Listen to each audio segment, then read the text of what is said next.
जैसा कि आप देख रहे होंगे बोर्ड पे चक्रवृद्धि ब्याज। कल हमने छोटा सा वीडियो के माध्यम से समझाया था चक्रवृद्धि ब्याज निकालते कैसे हैं।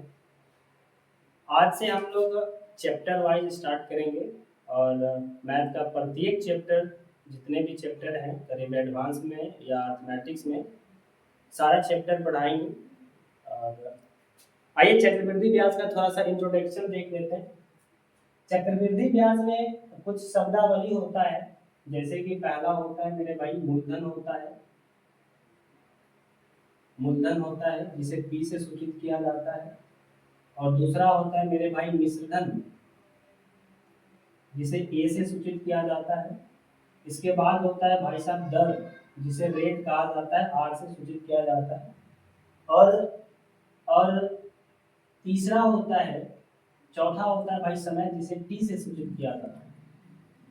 एक्चुअल में मिश्रधन जो होता है, एक्चुअल में मिश्रधन जो होता है वो भाई साहब ब्याज और मूलधन के योग होता है, यानी प्रिंसिपल अमाउंट और प्लस में ब्याज। ब्याज चाहे वो चक्रवृद्धि ब्याज का हो चाहे साधारण ब्याज का हो, मिश्रधन बराबर होता है पी प्लस सी आई, या एस आई का सवाल होगा तो एस आई। यहाँ से भाई साहब अगर सी आई निकाला जाए, सी आई निकाला जाए तो भाई साहब हम लोग बचपन में ही पढ़ते आए हैं P plus sorry P into 1 + r/100 पर पावर टी माइनस पी। ये भाई साहब हो जाता है चक्रवृद्धि ब्याज, ये हो जाता है चक्रवृद्धि ब्याज। अगर हम इसमें पी नहीं घटाएंगे, मान लीजिए अगर हम इसमें पी नहीं घटाएंगे, r/100 और पावर सिर्फ टी लिखा जाए, तो मेरे भाई यही हो जाता है मिश्रधन। ये फिर हो जाता है मिश्रधन। ये मिश्रधन का फॉर्मूला है p इंटू 1 + r/100 का पावर टी। यकीन मानिए कि इस पूरे चैप्टर में ये सब फॉर्मूला कहीं यूज नहीं आएगा, ये सब फॉर्मूला कहीं यूज नहीं आएगा। बस इंट्रोडक्शन था तो हमने बताया कि ये सारे फॉर्मूला होते हैं। बस फॉर्मूला सिर्फ आपको नजर आएगा तो ये वाला नजर आएगा। यहाँ से ए जो होता है मिश्रधन होता है मूलधन प्लस ब्याज होता है, मूलधन प्लस ब्याज होता है। और यहाँ से अगर ब्याज निकालेंगे, चक्रवृद्धि ब्याज निकालेंगे, तो मिश्रधन माइनस मूलधन होता है, मिश्रधन माइनस मूलधन होता है। आइए कुछ सवाल के माध्यम से बताते हैं भाई साहब कि कैसे निकालेंगे आप। पहला सवाल हम बोर्ड पे लिख रहे हैं।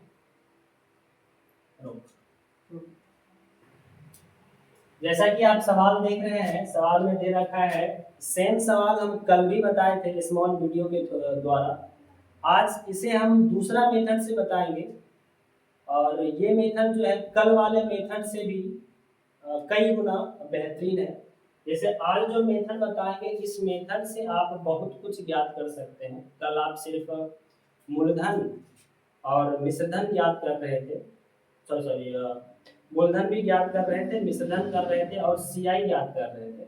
आप इस मेथड से 4 सवाल ज्ञात कर पाएंगे, जैसा कि मूलधन तो ज्ञात होगा ही होगा, मिश्रधन भी होगा, ब्याज भी होगा, प्लस में 2 साल या 3 साल के चक्रवृद्धि ब्याज और साधारण ब्याज के अंतर भी ज्ञात कर पाएंगे आप इस मेथड से। आइए हम दिखाते हैं मेथड क्या है।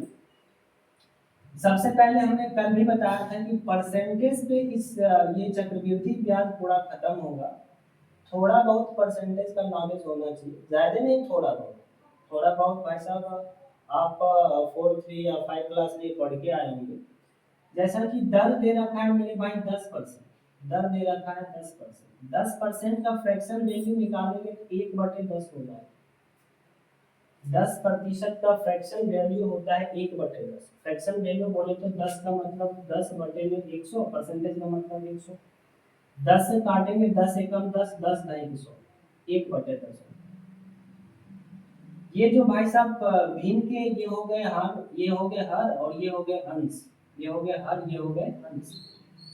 और फ्रैक्शन में जो हर होता है, फ्रैक्शन में जो हर होता है, हर के पावर में समय दिया जाता है, हर के पावर में समय दिया जाता है। जैसा कि आप हर देख रहे होंगे भाई साहब 10 हर है, और हर के पावर आप समय देंगे, समय मेरे भाई 2 साल।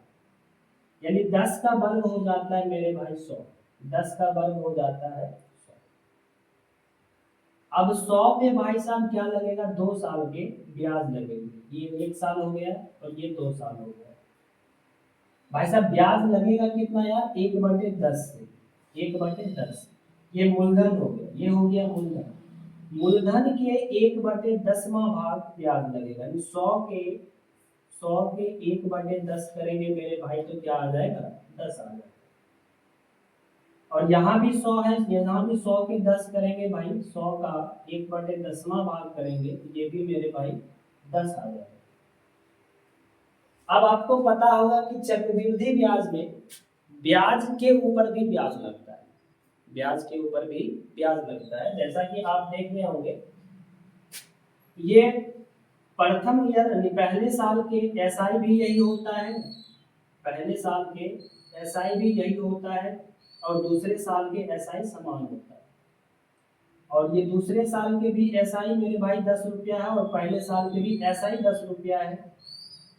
अब सीआई निकालेंगे तो दूसरे साल के अनुसार, दूसरे साल के अनुसार पहले साल में ब्याज लगेगा मेरे भाई 1/10। अब 10 का 1/10 करेंगे तो 1 आ जाएगा, 10 का 1/10 करेंगे 1 आ जाएगा। यहां से आप देख रहे होंगे मेरे भाई, प्रथम साल का एसआई मेरे भाई 10 रुपया है, और दूसरे वर्ष का भी एसआई 10 रुपया है। दूसरे साल का एसआई भी 10 रुपया है। तो टोटल 2 वर्ष का एसआई मेरे भाई हो जाएगा 20 रुपया। 2 वर्ष का एसआई हो जाएगा 20 रुपया। 2 वर्ष का एसआई हो जाएगा 20 रुपया। और 2 वर्ष का सीआई हो जाएगा मेरे भाई 10 रुपया, 10 रुपया प्लस 1 रुपया। यानी पहले साल का सीआई भी 10 रुपया होगा, और दूसरे साल का सीआई भी मेरे भाई 10 + 1, 10 + 1 यानी 11 रुपया हो जाएगा। टोटल ऐड करेंगे तो मेरे भाई 21 रुपया हो जाएगा। यानी 2 साल के सीआई 21 रुपया हो गया, और 2 साल के एसआई 20 रुपया हो गया। यहाँ से भाई साहब 2 साल के सीआई और एसआई के डिफरेंस भी आप निकाल रहे होंगे मेरे भाई, 21 - 20 दैट मीन्स 1 रुपया, 1 रुपया। लेकिन जैसा कि आपको पता है कि मूलधन सवाल में 5000 दे रखा है, मूलधन सवाल में 5000 दे रखा है, और आप मूलधन मान रखे हो 100, तो 100 के कितने टाइम्स हो जाएंगे भाई 5000, तो बताएंगे भैया 50 टाइम्स हो जाएगा। तो जब मूलधन 50 टाइम्स है तो भाई साहब सीआई और एसआई के डिफरेंस भी 50 टाइम्स होगा, यानी सीआई और एसआई का डिफरेंस मेरे भाई 50 रुपया हो जाएगा। सीआई और एसआई का डिफरेंस भी 50 रुपया हो जाएगा। अब यहाँ से आप सीआई भी निकाल सकते हो, 2 साल के सीआई भी निकाल सकते हो। 2 साल का सीआई 10, 10 20 1 21 रुपया, क्योंकि मूलधन 50 गुना था तो सीआई भी 50 गुना होगा। तो 5 एकम 5, 5 दूनी 10, 1050 रुपया सीआई।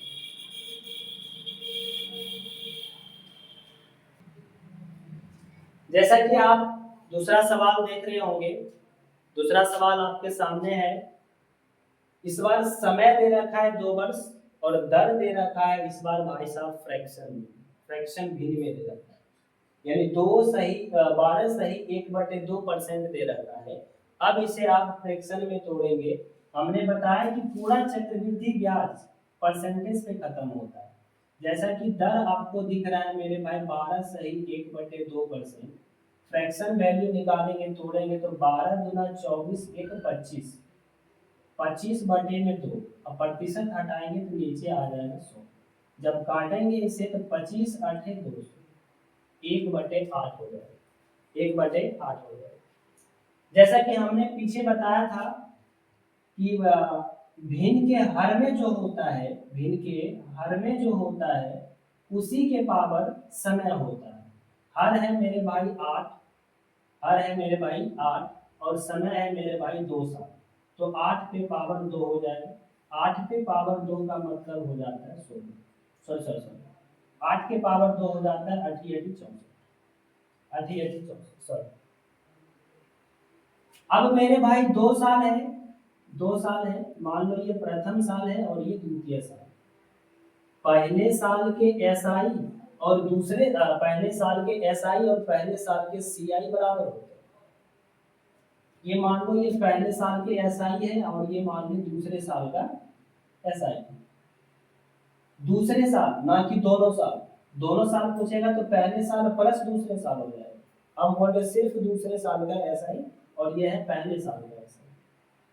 अब भाई साहब जब 1/8 फ्रैक्शन वैल्यू आ जाए तो 64 का 1/8वां भाग लग जाएगा।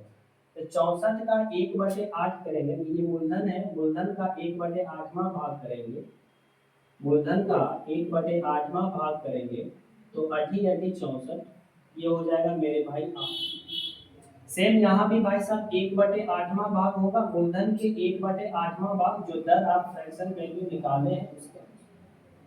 यहाँ भी हो जाएगा 64 के 1/8वां भाग, जब काटेंगे 8 8 64, यहाँ से भी मेरे भाई आ जाएगा 8। अब आपको पता है क्योंकि आप निकाल रहे हो सीआई, तो सीआई में ब्याज पर भी ब्याज लगता है।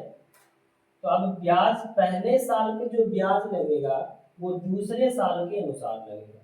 पहले साल पे जो ब्याज लगेगा वो दूसरे साल के अनुसार लगेगा।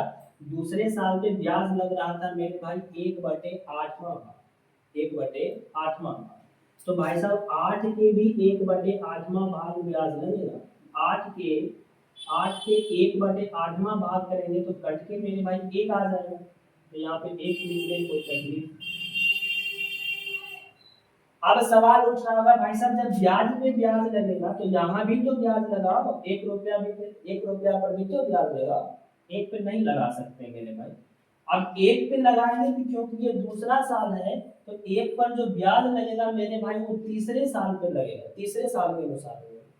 लेकिन तीसरा साल दे नहीं रखा है तो आप ब्याज लगाएंगे नहीं इसको। तो यहाँ से 2 साल के, यहाँ से 2 साल के, दूसरे साल नहीं, दूसरे साल नहीं कह रहे, 2 साल के, ये प्रथम ईयर और दूसरा ईयर दोनों मिला के 2 साल के, 2 साल के एसआई हो जाएगा मेरे भाई 8 + 8 16 रुपया, 8 + 8 16 रुपया। लेकिन सवाल में पूछ रहा था मेरे भाई मूलधन, तो आप चक्रवृद्धि ब्याज और साधारण ब्याज का अंतर निकाल के क्या करेंगे?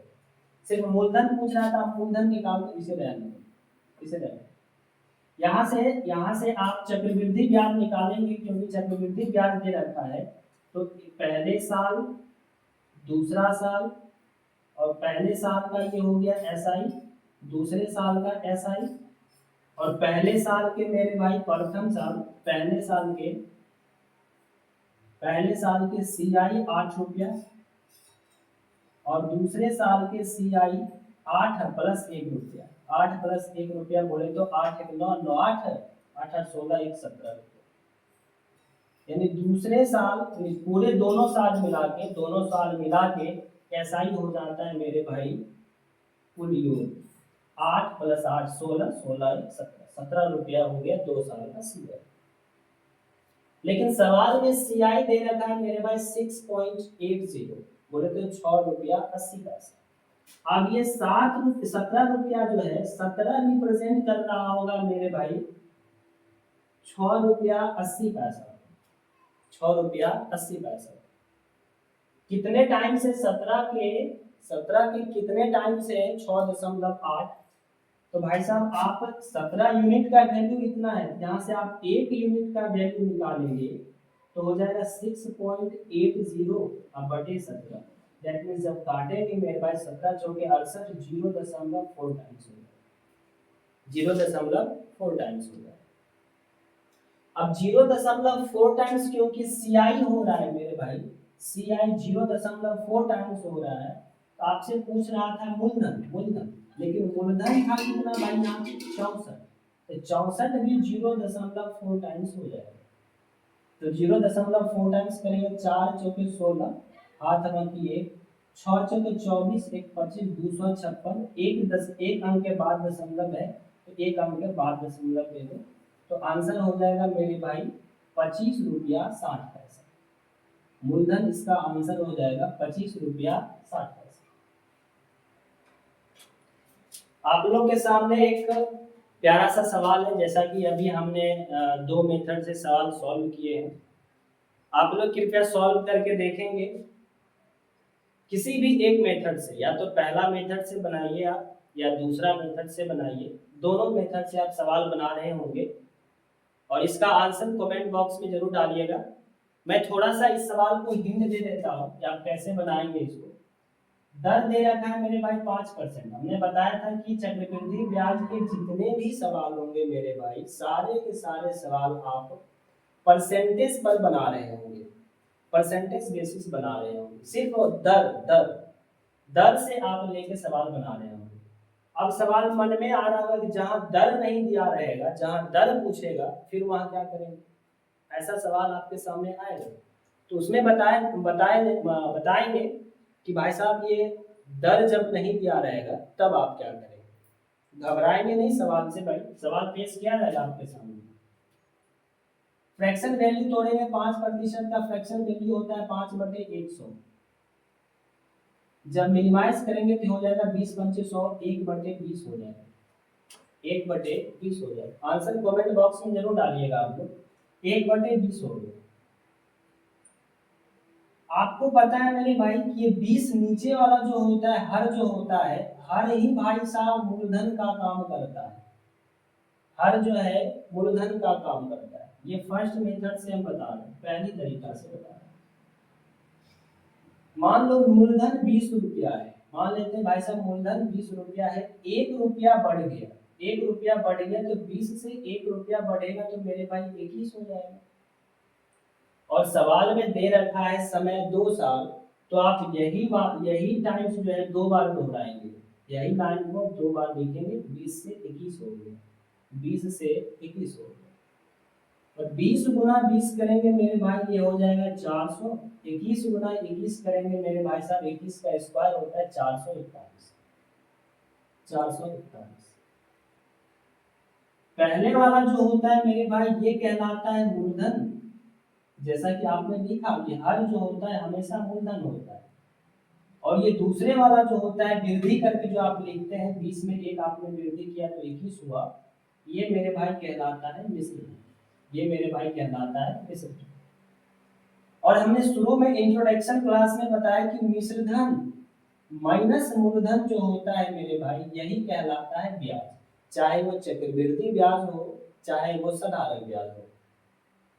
क्योंकि हम चक्रवृद्धि ब्याज पढ़ रहे हैं मेरे भाई, तो चक्रवृद्धि ब्याज हो जाएगा।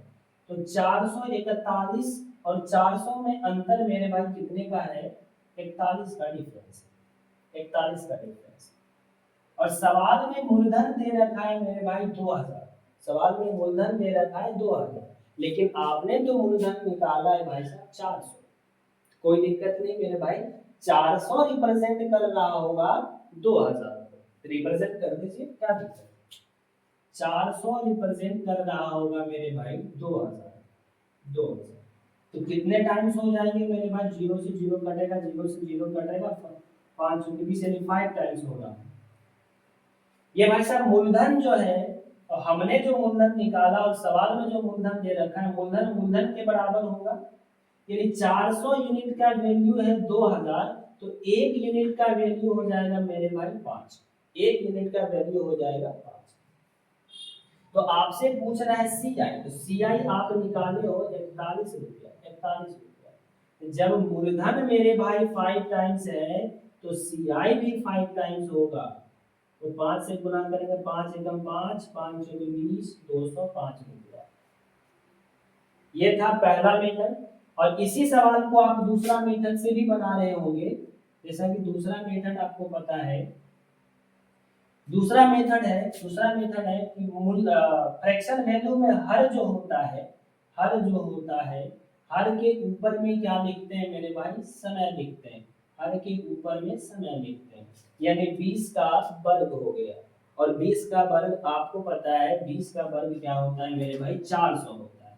इसे लिख दे 400, कोई दिक्कत? 400।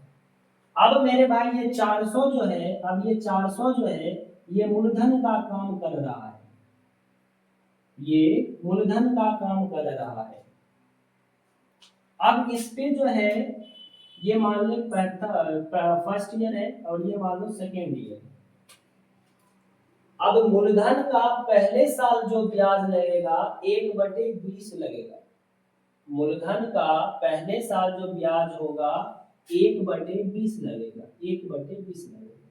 तो भाई साहब 400 का 1/20 करेंगे मेरे भाई तो 20 आ जाएगा। अब दूसरे साल भी 400 का 1/20वां भाग ब्याज लगेगा। जब काटेंगे 20 पिसेगा 400, ये भी 20 हो जाएगा, ये भी मेरे भाई 20 हो जाएगा।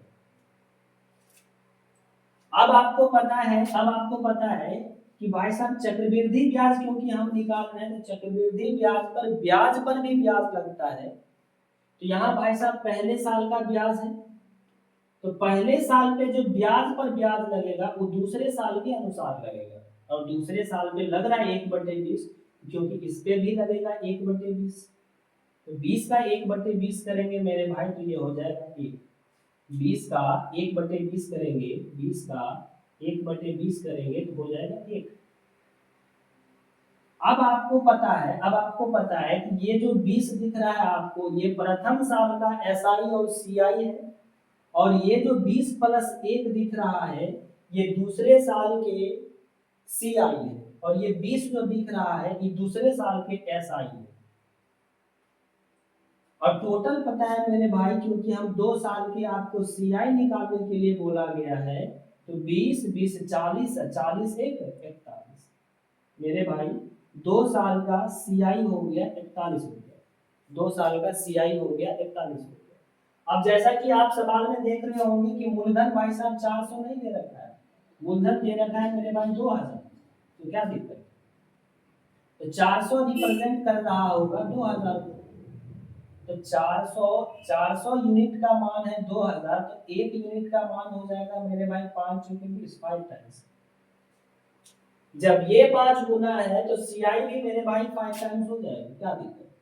41 का 5 टाइम्स करेंगे तो 5 एकदम 5 5 × 20 205 रुपया हो रहा है, 205 रुपया। अब सवाल पूछता है कि हम ये वाला मेथड क्यों अपनाएंगे, छोटा सा मेथड में हम आंसर ला रहे हैं, फिर ये मेथड हम क्यों अपनाएंगे। ये जो मेथड है मेरे भाई, ये मेथड से आप एक सवाल सॉल्व नहीं कर पा रहे होंगे, ये मेथड से आप एक सवाल और सॉल्व कर रहे होंगे कि 2 साल के सीआई और एसआई के डिफरेंस आप निकाल रहे होंगे, और इस मेथड से आप 2 साल के सीआई और एसआई के डिफरेंस नहीं निकाल पाएंगे। आपको पता है भाई कि 2 साल के एसआई सिर्फ 20 20 40 हो जाता है, सॉरी एसआई, हाँ एसआई 2 साल के एसआई मेरे भाई 20 20 40 हो जाता है, और 2 साल के मेरे भाई सीआई 20 20 40 से 41 हो जाता है, 41 हो जाता है। यहाँ से इस दोनों का डिफरेंस मेरे भाई 1 यूनिट आता है, 1 यूनिट आता है। अब आपको पता है कि मूलधन जब 5 टाइम्स हो रहा है तो भाई साहब इस दोनों का डिफरेंस भी 5 टाइम्स होगा। एक का 5 टाइम्स कर रहे होंगे तो 5 गुना यानी 5 रुपया मेरे भाई इसका अंतर हो रहा है, सीआई और एसआई का अंतर हो रहा है 2 साल। अब आपको लग रहा होगा कि इतना जो प्रोसेस आप बता रहे हो भाई, इससे अच्छा तो हमको लगता है फार्मूला से बना लेंगे। जी नहीं, फिर गलत सोच है आपका कि आप फार्मूला से बना पा रहे होंगे। बेझिझक आप बना लेंगे, सवाल तो सब बना लेते हैं मेरे भाई, सवाल सबको आता है मैथ में बनाने के लिए। बस फर्क इतना है कि मैथ में आप तब नंबर स्कोर कर पाएंगे जब आप समय बचा पाएंगे, और आपको लग रहा है इसमें ज्यादा समय लग रहा है, हम समझा रहे हैं तो आपको इतना समय लग रहा है। आप यकीन मानिए कि आप अगर सीख गए तो बोर्ड पे सवाल नजर आएगा, हम कलम उठाएंगे भी नहीं, आप सॉल्व कर देंगे। बस प्रयास जारी रखिए, क्यों नहीं बनेगा। और एक और सवाल है आपके सामने, अभी तक आपने बहुत पढ़ा 2 साल वाला, अब आता है मेरे भाई 3 साल अगर दे दे तब आप सीआई कैसे निकालेंगे। जैसे आप 2 साल वाला सीआई निकाल रहे थे, एज इट इज आप 3 साल वाला सीआई निकाल रहे होंगे। दिखाते हैं भाई कैसे निकालेंगे। सबसे पहला काम है मेरे भाई फ्रैक्शन तोड़ना दर। दर में दर है भाई साहब 15%। 15% का फ्रैक्शन वैल्यू हो जाएगा 15/100। जब इसे तोड़ेंगे 5 से काटेंगे 5 या 15, 20/500। इसका फ्रैक्शन वैल्यू हो गया मेरे भाई 3/20। अब आपको पता है, कि हर में जो होगा, उसी के पावर क्या होता है मेरे भाई, समय होता है। तो क्या दिक्कत है, 20 पे पावर ही भाई साहब क्या हो जाएगा, समय हो जाएगा। 20 के पावर 3 करेंगे तो इसका मतलब 2 दूनी 4 दूनी 8, 8 पर 3 जीरो हो जाएगा, 8 पर 3 जीरो हो जाएगा। अब ये मतलब 8000 जो है, 8000 जो है मेरे भाई, यही अब मूलधन का काम करेगा, यही अब मूलधन का काम करेगा। संयोग बस ऐसा हुआ कि मूलधन भी मेरे भाई 8000 दे रखा है। इसका मतलब ये है कि इससे पहले जो क्वेश्चन आप बना रहे थे, 2-3 क्वेश्चन आपने बनाया, उसमें आप तुलना करके बना रहे थे, कंपेयर करके बना रहे थे कि इतना यूनिट इतने यूनिट के बराबर है तो 1 यूनिट कितने यूनिट के बराबर होगा। यहाँ भाई तुलना नहीं करना पड़ेगा, क्योंकि मूलधन भी 8000 आ गया और मूलधन 8000 दे भी रखा है। तो तुलना करेंगे भी तो भाई साहब ऑलरेडी 1 टाइम्स है, और किसी भी संख्या में 1 से गुना करो क्या फर्क पड़ता है। मूलधन मेरे भाई 8000 हो गया। अब 8000 पे 3 साल के लिए ब्याज लगेगा। 8000 पर 3 साल के लिए ब्याज लगेगा। मान लेते हैं मेरे भाई ये प्रथम साल है, ये दूसरा साल है, ये तीसरा साल। ये सवाल थोड़ा सा आप नहीं समझे होंगे तो डिफिकल्ट सा लगेगा, लेकिन आसान सवाल देखेंगे। अब जो प्रथम साल है, मूलधन के 3/20वां भाग ब्याज लगेगा। 3/20वां भाग मूलधन के ब्याज लगेगा, यानी 8000 के 3/20वां भाग लगेगा। तो 20 से काटेंगे, 1 जीरो कट गया मेरे भाई, 2 से 8 को काटेंगे तो यानी 4, 2 जीरो बचा हुआ 400। 400 गुना 3 करेंगे, 4 दिया 12, 1200 रुपया। अब दूसरे साल भी ब्याज लगेगा मेरे भाई 3/20वां भाग, 3/20वां भाग, यानी 8000 का फिर आप 3/20वां भाग कर रहे होंगे तो मेरे भाई फिर दूसरे साल में ब्याज हो जाएगा 1200 रुपया। अब तीसरे साल भी ब्याज वही लगेगा मेरे भाई 3/20वां भाग। अब फिर 8000 का 3/20वां भाग कर रहे होंगे तो भाई साहब यहाँ फिर आ रहा है 1200, फिर आ रहा है 1200। यहाँ तक तो सब कर रहे होंगे। अब मेन आता है मेरे भाई कि अब ब्याज पर भी ब्याज लगेगा, क्योंकि आप चक्रवृद्धि ब्याज बना रहे हो। अगर आप साधारण ब्याज निकाल रहे होते तो साधारण ब्याज में आपका आंसर आ गया है। पहले साल में साधारण ब्याज 1200 रुपया, दूसरे साल का साधारण ब्याज 1200 रुपया, तीसरे साल का साधारण ब्याज 1200 रुपया, और तीनों साल का साधारण ब्याज अगर पूछेगा तब पहले साल प्लस दूसरे साल प्लस तीसरे साल करेंगे, यानी 12, 12 दूना 24, 12 से 36, 3600 रुपया इसका साधारण ब्याज सिंपल इंटरेस्ट हो जाएगा। लेकिन यहाँ सिंपल इंटरेस्ट नहीं निकालना भाई साहब, हमें निकालना है सीआई। सीआई निकालेंगे मेरे भाई तो क्या दिक्कत है, ब्याज पर भी ब्याज लगाओ। 1200 पे दूसरे साल के अनुसार पहले साल पे ब्याज लगेगा। दूसरे साल पे ब्याज लग रहा था मेरे भाई 3/20, तो इस पर भी लग जाएगा 3/20। अब आप 1200 का 3/20 निकालेंगे, 3/20 निकालेंगे तो 0 से 1 जीरो कट जाएगा, 2 से काटेंगे 60 बार में हो जाएगा, 60 दिया 180 हो जाएगा। तो मेरे भाई ये हो जाएगा 180। अब भाई साहब, अब जो है पहले साल में दूसरे साल का ब्याज लगा, अब इधर तीसरा साल भी तो है। अब तीसरे साल में जो ब्याज लग रहा था 3/20वां भाग, फिर से वो पहले साल में भी ब्याज लगाएगा 3/20वां भाग। अब 1200 का 3/20वां भाग करेंगे, फिर से आ जाएगा मेरे भाई 180। ये सिर्फ अभी पहले साल का काम हुआ है, अब दूसरे साल बचा हुआ है मेरे भाई। अब दूसरा साल पे भी ब्याज लगेगा मेरे भाई तीसरे साल के अनुसार। तीसरे साल पे ब्याज लग रहा था मेरे भाई 3/20, तो फिर लग जाएगा इस पर 3/20। तो भाई साहब फिर 3/20वां भाग मतलब हो जाएगा 180 रुपये, 180 रुपये।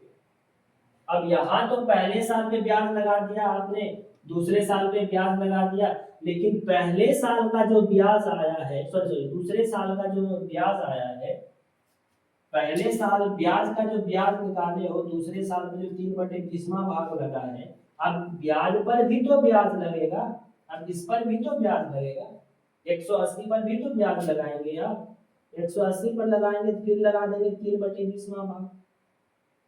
अब 3/20वां भाग जो लगेगा 180 का 3/20वां भाग, 180 का 3/20वां भाग निकालेंगे तो मेरे भाई 9 दूना 18, 9 तिया 27 रुपया हो जाएगा, 27 रुपया हो जाएगा।